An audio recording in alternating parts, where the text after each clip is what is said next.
আসসালামু আলাইকুম প্রিয় দর্শক, আপনাদেরকে একটা নতুন ভিডিওতে স্বাগতম।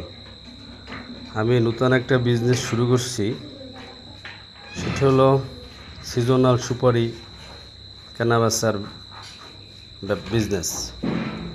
আজকে আমি পুটিয়াখালী বাজার থেকে সুপারি কিনে নিয়ে আসছি।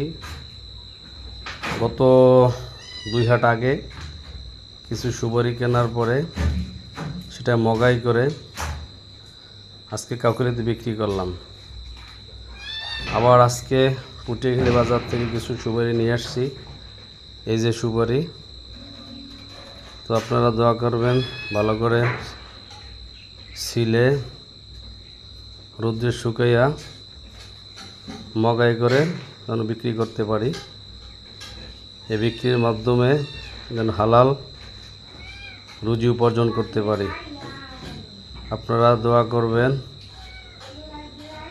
পরবর্তী সময় অন্য কোনো একটা ভিডিওতে আপনাদের সাথে আমার দেখা হবে। আসসালামু আলাইকুম রহমতুল্লাহ বারাকাতুহু।